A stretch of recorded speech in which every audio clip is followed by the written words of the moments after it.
We met, it's actually kind of funny, he was already hired from Bethlehem Fire Department, and we were both volunteer firefighters back home. He came home for a fundraiser that they had at a local bar, and literally from that day, we've been together.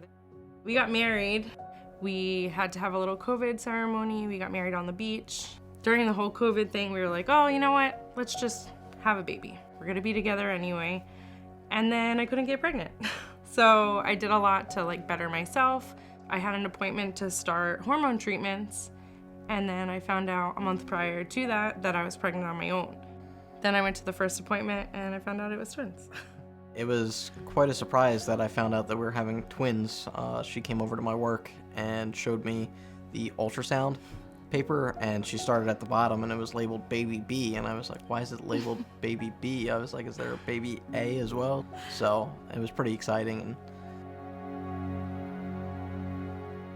Addison was born first, and then Rylee came 18 minutes later at 4:20.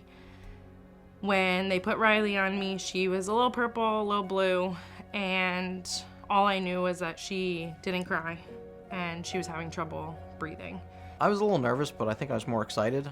We really thought everything was going to be like just fine, and we weren't expecting any major complications like how we've overcome now.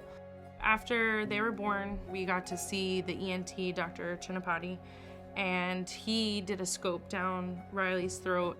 He realized that her vocal cords were stuck together completely. And he pried them apart, and then from there realized that they just didn't move at all. So that started the whole vocal cord paralysis diagnosis.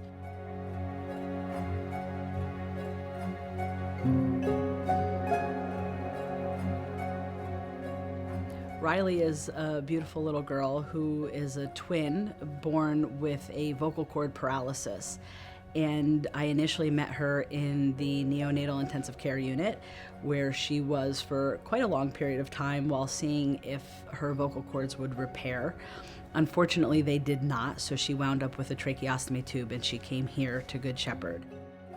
A tracheostomy tube is a tube that goes in the neck directly into the trachea, the windpipe.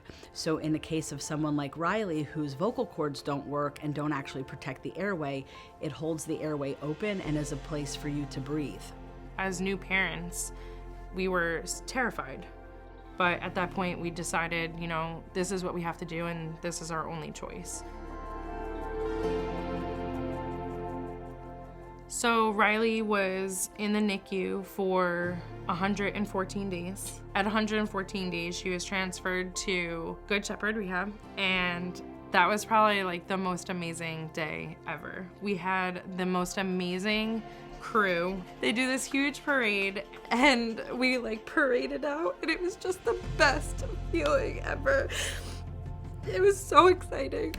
Getting to Good Shepherd was such a breath of just fresh air. The staff was all there, very friendly. They were willing to like get us anything that we needed, or if we needed help with anything. And they like almost immediately started like showing us different ways of how to do things and how to take care of her, which I thought was huge. Rylee's family, they were here every day. And as hard as it is, because they had another baby at home, her twin sister, they brought her every day. They put her in the bed with her. And it was so beautiful to see twins interact.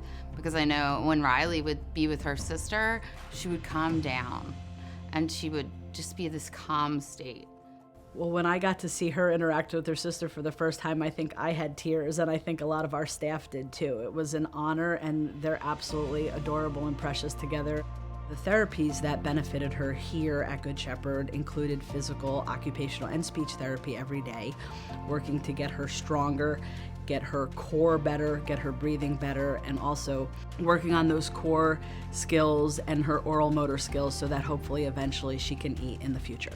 When Rylee first came, she was very agitated from being in a NICU and swaddled in this quiet area.